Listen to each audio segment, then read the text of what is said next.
Hello, hello, and welcome back to another episode of Path Towards Remembrance. And it will be a very special episode because today we will speak a little bit about the hidden history and how the Great Tartaria fits into this alternative perspective on history that is much different than the contemporary perspective um, on this entire subject. So we are going to look into um, what Great Tartaria was in the first place. Probably many of you already heard about this empire before, and probably you know that it has all those specific buildings with that magical architecture, with those domed ceilings and massive windows and doorways. And basically, we can see this type of buildings all over the world. A certain configuration of buildings that actually used to serve as the centers of free energy. So this video will be a little bit different. That's why this is a special episode, because usually I'm talking about purely the energy stuff. We will speak about the forbidden history and how that hidden history fits into that bigger picture. So I'm going to go with you through a presentation that is a part of the Plasmaregenesis masterclass that I've been doing over the past couple of months. So for some of you, this might be already familiar. For some of you, this might be absolutely new, but I hope that all of you will find it interesting. And of course, this is not scientifically proven. This is just my personal perspective.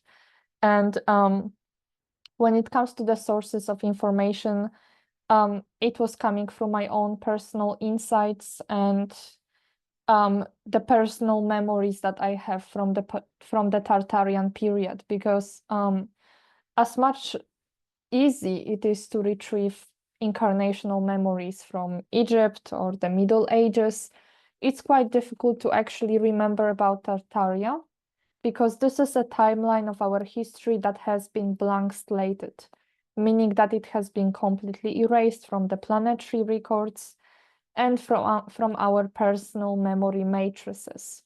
So as this eternal host has been activated in the planetary grids, right now there's a lot of missing records that are coming back.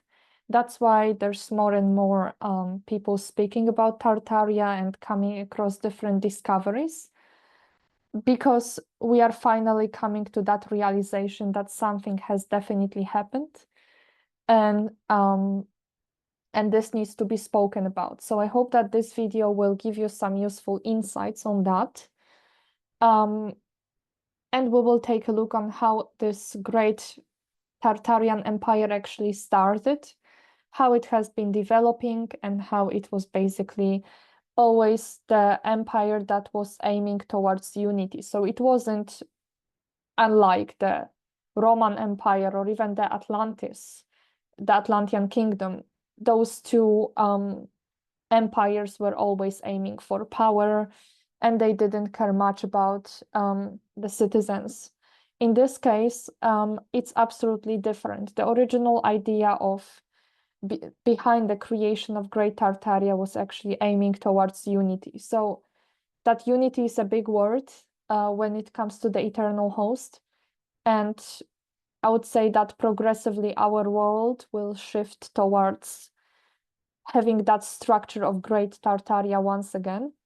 But in order to make it happen, we need to also, let's say, retrieve certain memory aspects of that period. So I'm going to go through this presentation where I'm going to show you certain aspects of the Tartarian history, and that should give us a general overview on what that empire really was, and why did it fall in the first place, because there was also a great reason behind it. So the topic for today's episode of Path Towards Remembrance series is Hidden History, Truth about the Tartarian Empire. And even if we see the name Grande Tartaria in here, the Great Tartaria, This empire was much bigger than that. This is a certain map from the later period, but I will explain that as we go through this presentation.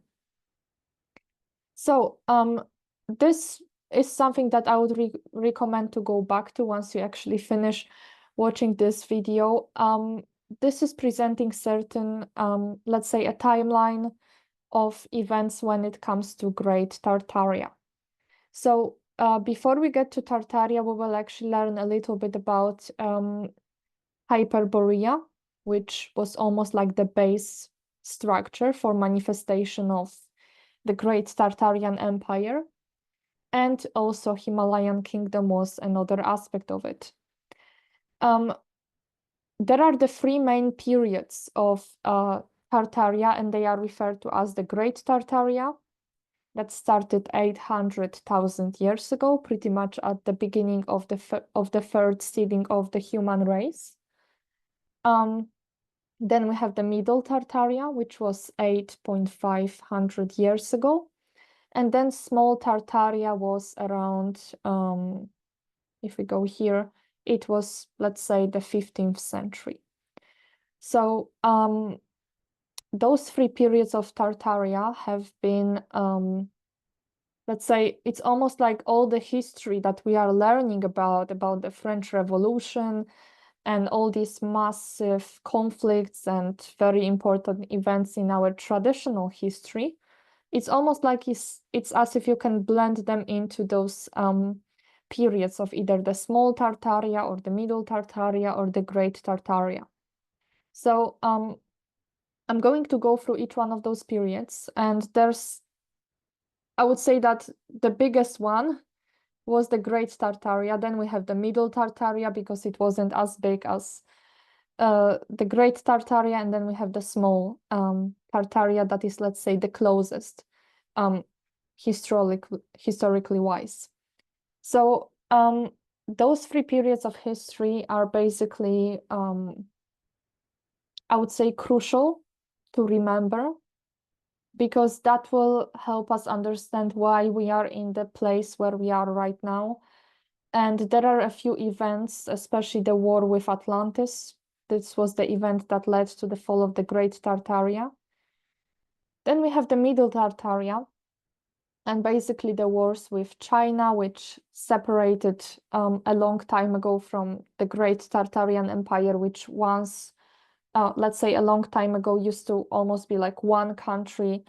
That was pretty much the whole world. There was no separation into continents or smaller countries or regions. And then we have the Great War with the Roman Empire, which resulted in the nuclear war. So our planet has experienced that before. And that led to the fall of the Middle Tartaria, which was rebirthed, let's say, 2 centuries later. And Small Tartaria fell due to the French Revolution and the Great Reset. So this might not make sense at all right now, but we are going to go through the rest of the presentation and see how all of it creates a certain, let's say, how all of it makes perfect sense. So let's begin with Hyperborea.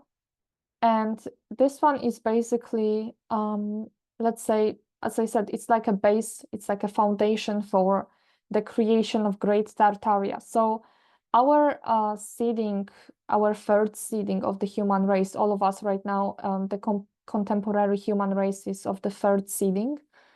It all began with Hyperborea, which was the pre-Tartarian civilization that had its origins on the North Pole. This civilization dates back to about 900,000 years ago, and it had been created by the survivors from the first and the second seeding of the angelic human race of Earth. These soul essences had been chosen to be the guardians of the ether cathedral of the internal cathedral complex. It was a very advanced civilization that expanded into the north of Siberia and partially into Canada as well as Greenland. After the creation of seeding 3 of the angelic human race, some of the Hyperboreans created the foundations for the Tartarian Empire, which initially was supposed to be an empire, including all continents of Mother Earth. So as I said before, there was no division into continents or countries or regions.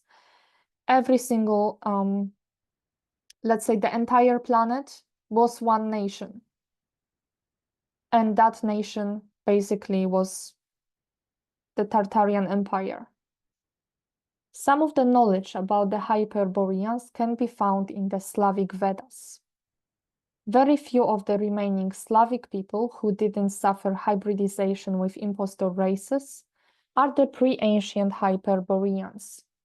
So I would say many of the Russian people and people of the Eastern Europe are still carrying the genetics of the Hyperborean people, which were basically having like this, let's say like a pre-template of the angelic human.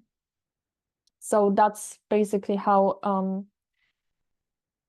let's say that's how the entire third seeding started. It began on the North Pole, and then it started expanding from the North Pole to other continents. So as I was talking on one of my videos where we have this true internal cathedral complex, which basically has the Ether Cathedral, the central Ether Cathedral on the North Pole. And then we have other locations which are located mainly on Greenland, which is here. I will show this map larger in a moment. And then the other Ether cathedrals are in the Himalayan mountains. So the fact that we started by that Ether cathedral was because the planet always had the potential to activate this network. So it's almost like the planet activated this central network first to basically remain with the status of the ascension planet. So the reason why we don't have an access to the North Pole these days on the first place is because nobody wants us to access this mountain. It's not like we can go for holiday to North Pole or anything like that. What happens with people who are trying to get to the North Pole? What is happening is that they are basically following a path that is just leading them all the way around the North Pole, and then they are just coming back to the point from which they originally started. So I would say that none of the actual humans on this planet managed to get to that core of the North Pole, because otherwise they would find out that there's actually not so much ice on the North Pole on the first place. There's actually a completely different civilization out there. So I'm going to show that in the images right now. So this is the map, kind of like in a larger form. And we can see that there's this central mountain. By many traditions, it's referred to as the Mount Meru. I'm not sure if I would like to call it like that. I would just call it the central point, the Ether Cathedral. That is connected to basically all the other cathedrals on the planet. All of them are interfacing with that central cathedral on the North Pole. And here we can see Greenland, and Greenland was basically never really cold either. It became a bit colder later due to the shifts in the angle of the planet. But in general, it's called Greenland because there's, if you go deeper, there's basically a very nice environment, a lot of green, and those people that basically first inhabited Greenland, they were pretty aware of it. So many of the Hyperborean races actually moved to Greenland as well, and they are still living there until today. So there's like this small, very small civilization. There's not many of them left, but there's this civilization around that lives very close to this central mountain, Mount Meru. And they are basically still working with those organic frequencies of the Ether Cathedral. And I would say that lately they have been quite busy because this Ether Cathedral finally, after so many years, it triggered activation. So there is one civilization that lived in parallel, and that was the Himalayan kingdom. But before I get to that, this image that we can see with the eyes and those temples, it's not exactly true. There was basically a certain change of climate at some point where many Hyperborean people were forced to move, let's say, to Siberia and the Ural Mountains, and that is basically noted in the Slavic Vedas as a very, let's say, one of the most central parts of the Slavic history. But to be absolutely honest, I would say it looks more like that. That's basically the closest I was able to find, where those cities on the North Pole used to have the circular formations. And the solar cult actually comes from Hyperborea. So not in this reversed form that we know right now with this Egyptian god Ra and all of that. They were actually connecting to the solar energies. And through that connection to the solar energies, they didn't have to worry so much about the cold on the North Pole. So that was basically the Hyperborean civilization. And as I said before, it basically created a foundation for Great Tartaria, meaning that those people had a very advanced coding in their template, and they were almost like teachers' guides for the next civilizations. So now let's take a look at the Himalayan kingdom. So the Himalayan kingdom is a pre-ancient civilization that existed in parallel with the Hyperboreans from about 900,000 years ago. The Himalayans inhabited regions of the Southeast Asia along with Tibet, China, and Japan. Their main mission was to distribute the organic free energy through the crystalline pyramids that were directly linked to the internal cathedral complex. The Himalayan race kept a connection with many stellar races and held a lot of wisdom. They later spread to other parts of the planet, to Peru, so that would be the Incas civilization, Australia, Aboriginal tribes, and to North America. So the Himalayan races later basically held, let's say, brought the knowledge to other parts of the world. So those pyramids, we can kind of see a certain connection to the pyramids that we can see in South America, especially in Mexico. So it's almost like this civilization gave a certain base for let's say, further spreading spiritual beliefs of other tribes.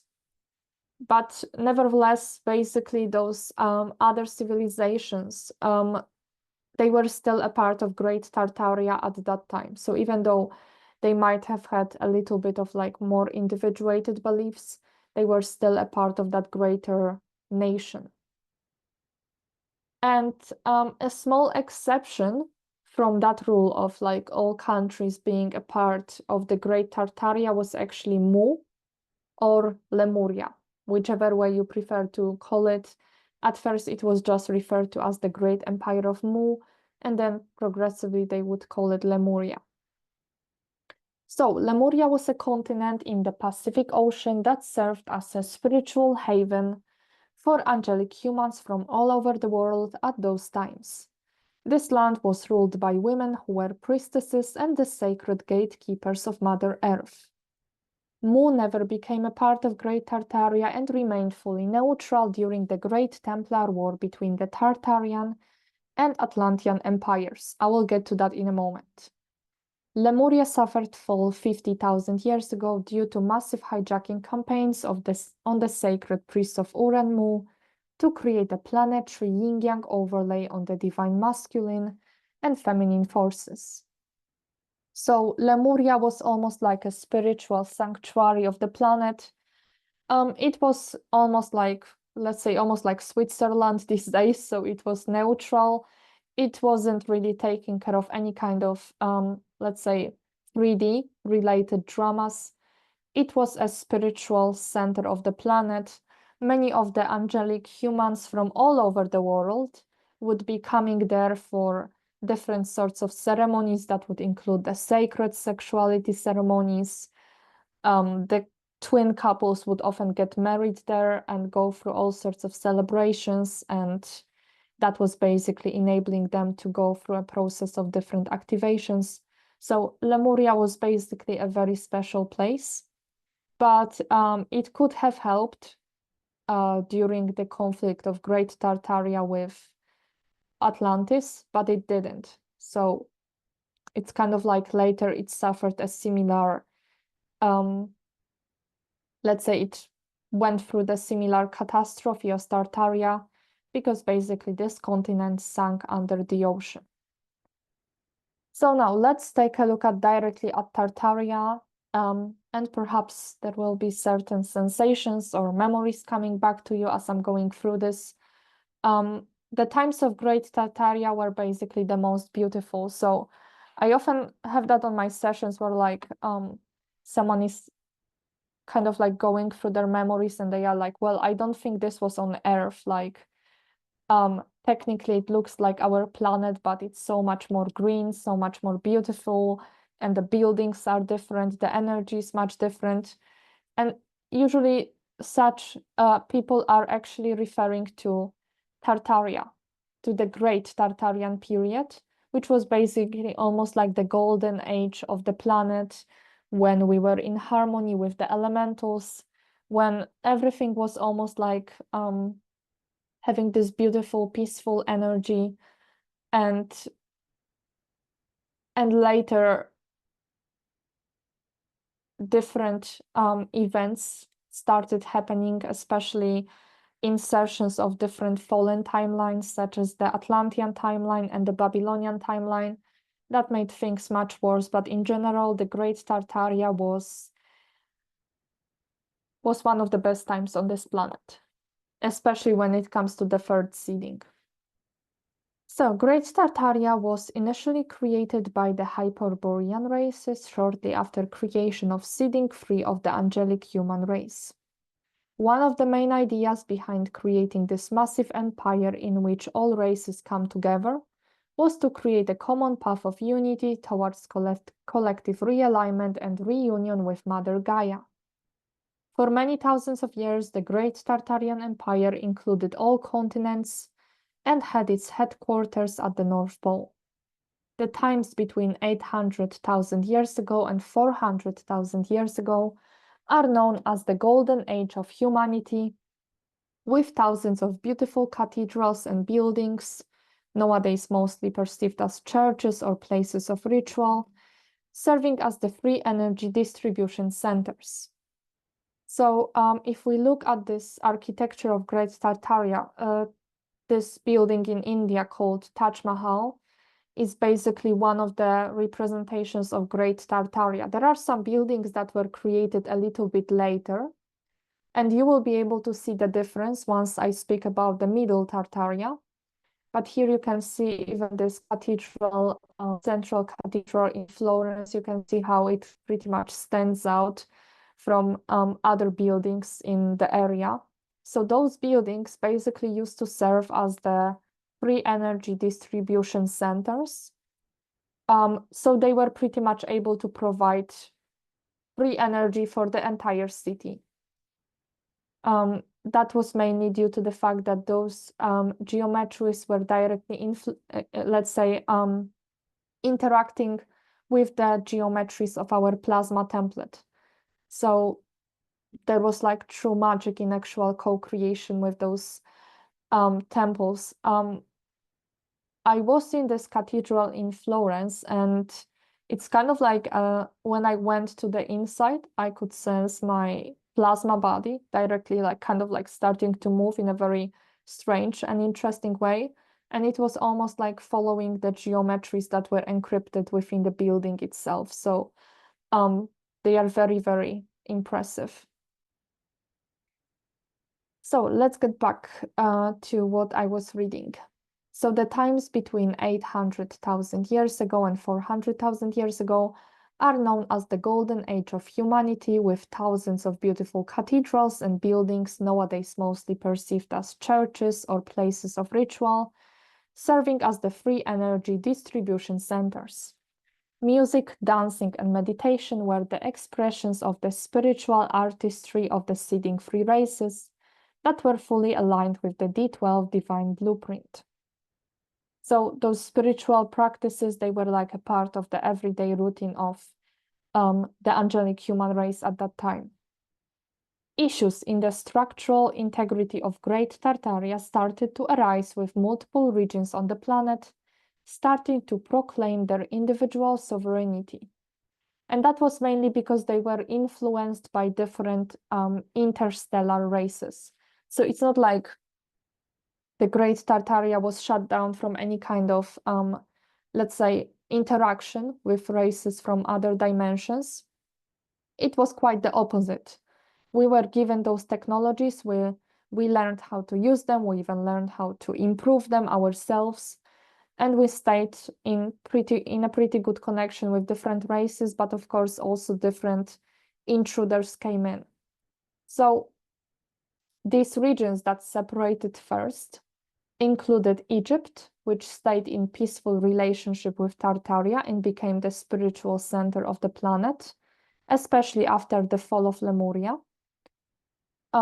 China and Tibet, and they basically built the Great Chinese Wall to separate from the rest of the world, and Atlantis, which later became the origin of the fall of Great Tartaria. So those three regions separated first, and China never came back. China never joined Tartaria once again. So let's take a look at what basically happened with Atlantis, and how did this conflict, let's say, finalized when it comes to the Great Tartaria.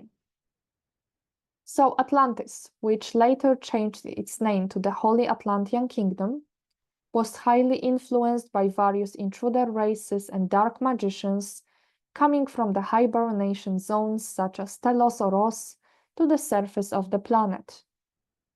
So there's been a lot of interference from those so-called hibernation zones, which are located in between the aurora platforms, basically in the atmospheric planes, as well as underground. So Atlantis was highly influenced by those reversed planes of existence.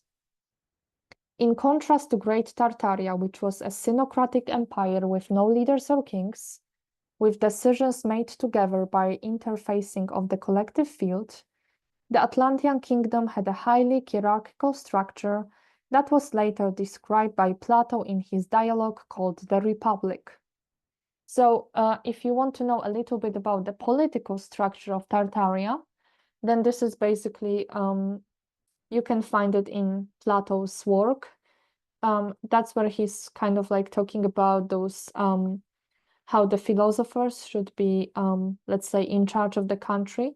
And I would say that in case of Atlantis, the magicians were those wise men that basically were the ones that wanted to make the final decisions.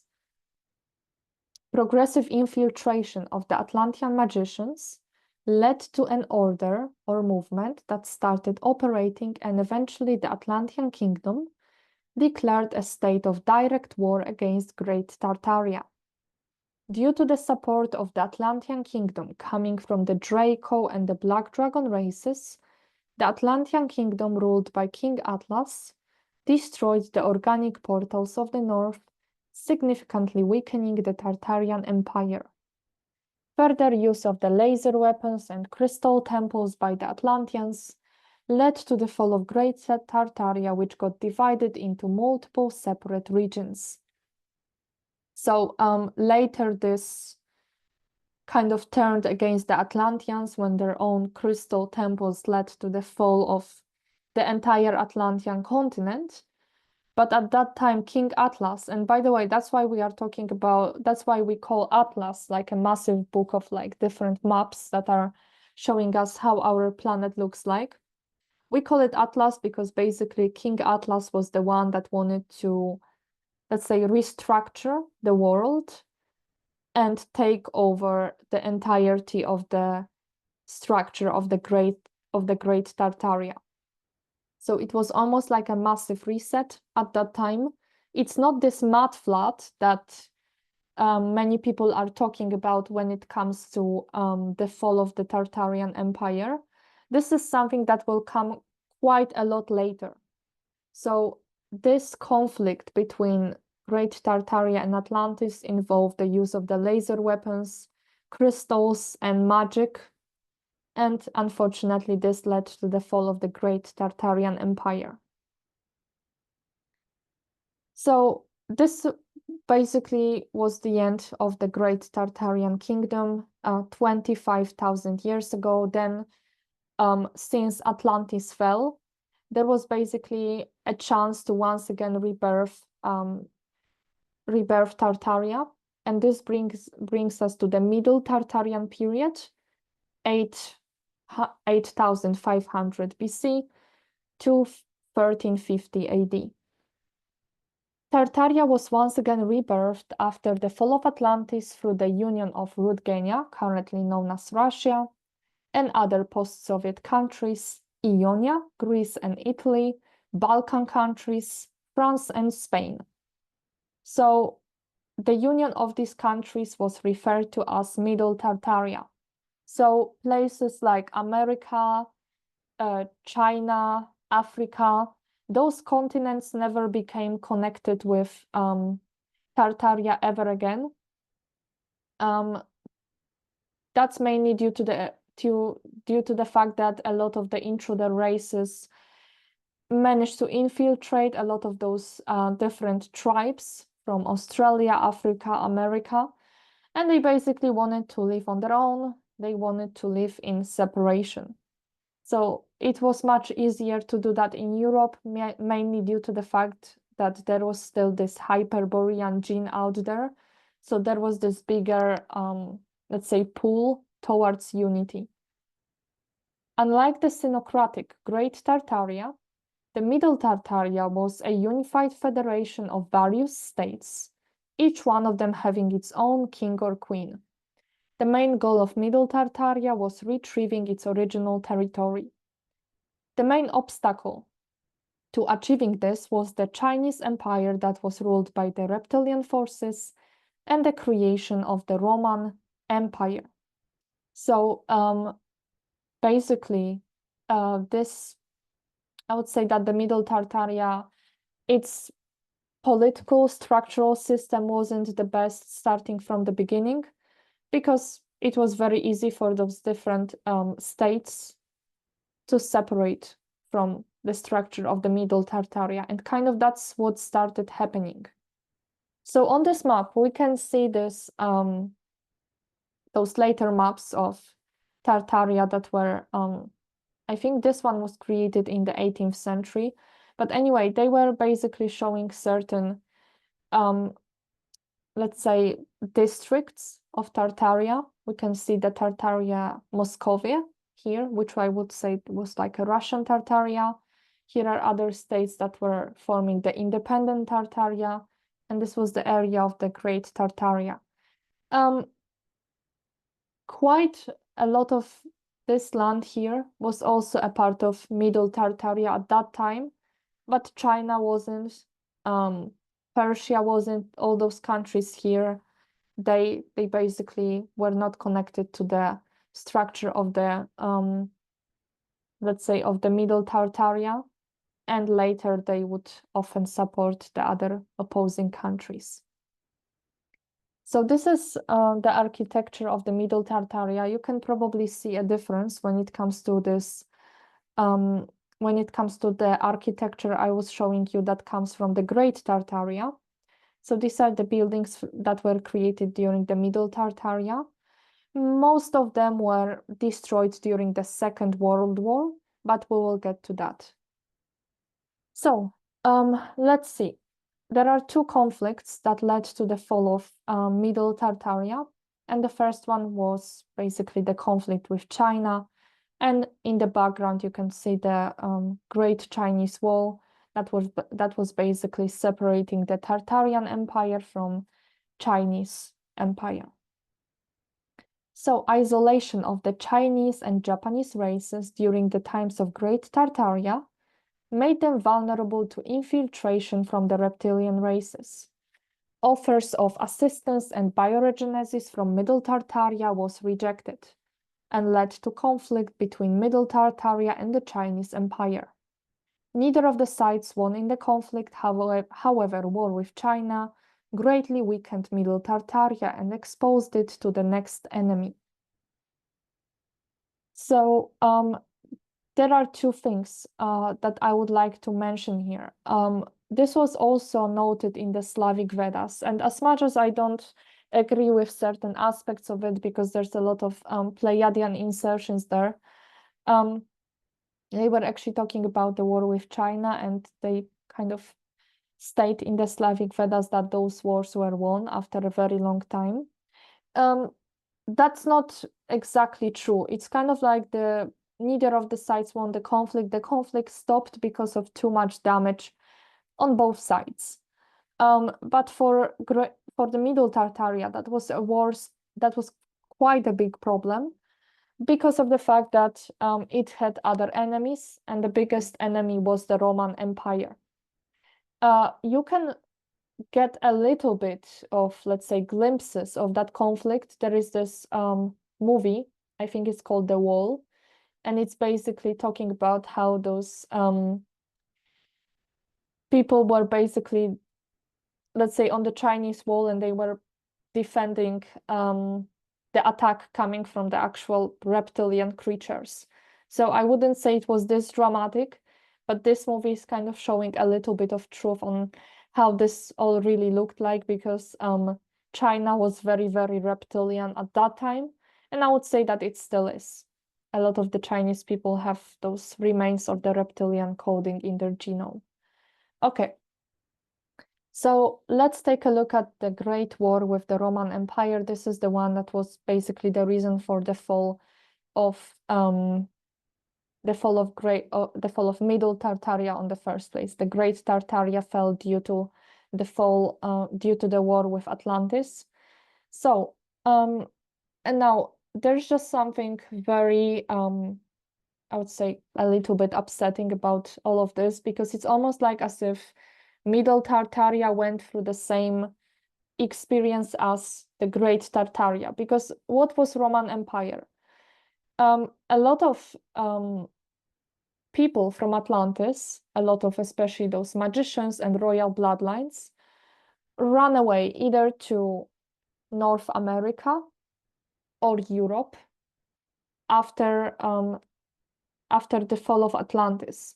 And starting from there, they basically started to once again create their own structures to dominate.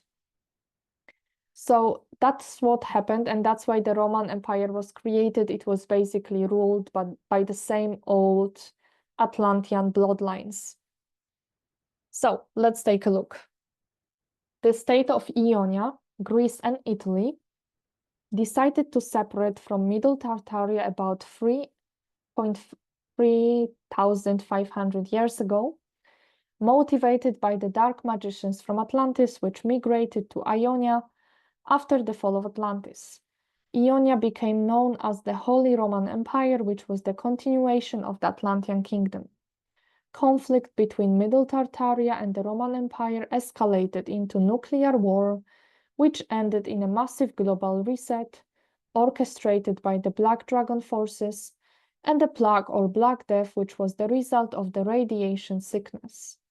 This event also coincided with the false insertions of the phantom timeline of the Middle Ages and massive technological de-evolution of humanity. So they had nuclear weapons at that time because they were much more advanced. We are not speaking about some kind of civilizations that lived in all those buildings and they had no idea what they are for. These were very, very advanced civilizations. And basically, explosion of one of the nuclear weapons. And that explosion took place in the area of France. It led to the plague, which was actually the radiation sickness.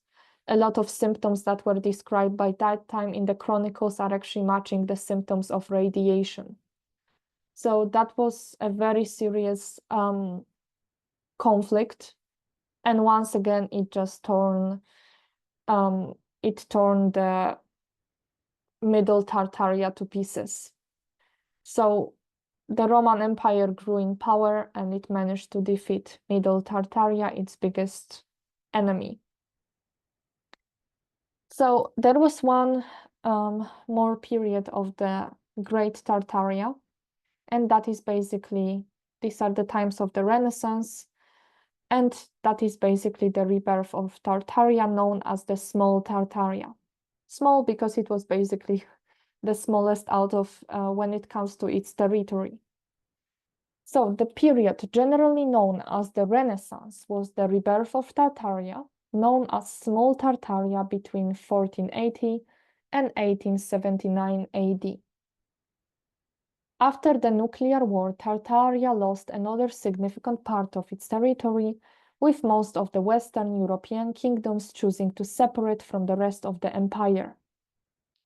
The Third Tartarian Empire, referred to as Small Tartaria, was limited to countries of the contemporary Eastern Europe. So that would be Russia and all the post-Soviet countries. I would say partially Poland, Lithuania, Estonia, Latvia, Ukraine, all of them were a part of that Small Tartaria. The federation structure was transformed into monarchy. And when it comes to those kings and queens that were ruling, this would be the Russian royal monarchy. During this time, the incarnation of the deity souls was orchestrated to enable the return of the great Tartarian Empire. Many talented artists and musicians, such as Leonardo da Vinci, Bach, and Beethoven, were chosen to return the encryption of the Golden Age of Tartaria. The pre-ancient Tartarian-style buildings once again started functioning according to the laws of the free energy distribution, and the organic Christic musical scale has been introduced again. So at that time, it's kind of like after the plague, we went all the way back to the Stone Age, if we can put it this way. And in order to return the knowledge about all these technologies, many very magical individuals were born on this planet, carrying the K+8 factor, and they were able to tap into those blank slated timelines and bring back the remembrance about them. So thanks to that, Tartaria started growing in power. The times of the Renaissance was the return to humanity of the advanced technologies for the renewed use. The greatness of Tartaria was progressively becoming more and more famous, encouraging other countries to join the Tartarian alliance in exchange for access to these free energy technologies. So like the Small Tartaria was becoming bigger and bigger, thanks to the fact that it was basically offering those advanced technologies to the countries that didn't have it.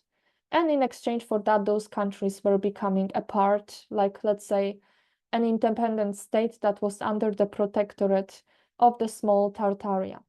So that was going great, but there was a certain issue with the structure of the society. So due to the monarchical structure of Tartaria, significant issues began to arise within the very fabric of society. The division of the society led to the higher class enjoying the full potential of Tartarian technologies, while the lower class still suffered the living conditions of the Middle Ages. So I'll just go back here to kind of, so that we can imagine this. So this cathedral started functioning once again, right? And basically those, it was, I would say that the most rich people were living either inside of the cathedral or very close to it. But then, let's say, the more poor the society was, the further it was living from the cathedral. And even though this cathedral was able to provide the free energy to the whole city, it just wasn't happening. So there would be those rich people here enjoying the free energy, living the best life possible. And then there were those very poor parts of the society that basically still didn't even have an access to water and electricity.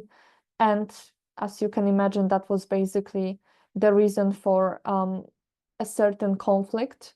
That basically we can find in history under the name of the French Revolution. So this inequality started to become more and more significant and it eventually led to global mass protests referred to as the French Revolution, because since it took place in France, a district of the Tartarian Empire, during which the lower class rebelled against the higher class of society. The French Revolution started spreading to other countries, leading to a global fight for freedom and equality. In order to prevent the lower class to achieve victory, the aristocrats decided to use the free energy devices against the lower class. So we can see a little bit of that of such behavior these days, with all those different 5G weapons being used against us to limit our potential, theoretically. But at that time, the aristocrats decided to use those free energy devices.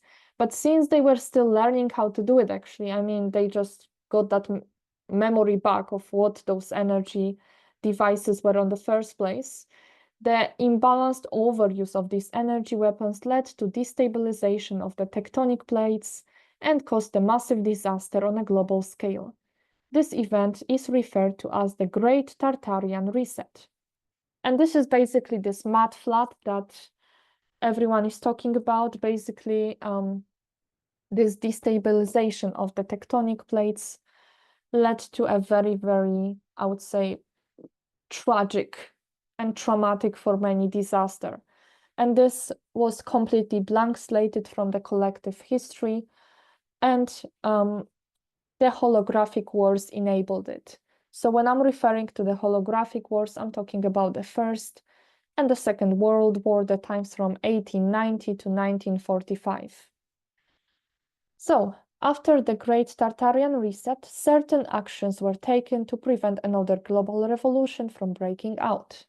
The Tartarian monarchy had been eliminated and the power was in the hands of aristocrats and the secret societies they were representing. Events that were taking place on the surface of Earth were corresponding with other stellar alignments to bring it as much phantom energies as possible. For that reason, the energies of grief and suffering experienced during the two world wars almost served as a catalyst for bringing these reversed energies in. These two wars are referred to as holographic due to the fact that many of the events and battles served as covers for destroying the sacred Tartarian buildings and erasing any memory of the Great Tartarian Empire. The holographic wars created a structure for further global domination through the inner global government behind the scenes. So a lot of beautiful buildings from the Tartarian period were destroyed exactly at that time of the holographic wars. A lot of the blank slate technologies were used against humanity to basically wipe out any kind of memories about the Great Tartaria whatsoever. So this would be all when it comes to this presentation. I hope that you resonated with this information, or at least that you found them interesting. There will be probably more and more revelations coming when it comes to Tartaria, and I will probably record more episodes about that in the near future. And as I said, the more we basically go through the times of the host, we will actually bring back this blueprint of the Great Tartaria. This is like a part of the project that I have been seeing. So the good news is that I would say that in the future, in a couple of decades, we'll once again get an access to those incredible technologies. So I hope you enjoyed this video.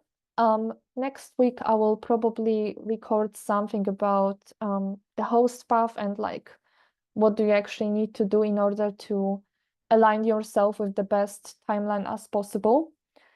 So I'm open for any kind of further questions about Tartaria. You can post them either in the comments below on the YouTube channel or just send me an email. But for now, I wish you a wonderful evening, a wonderful morning, whatever time it is for you, and I will see you soon. Take care and bye bye.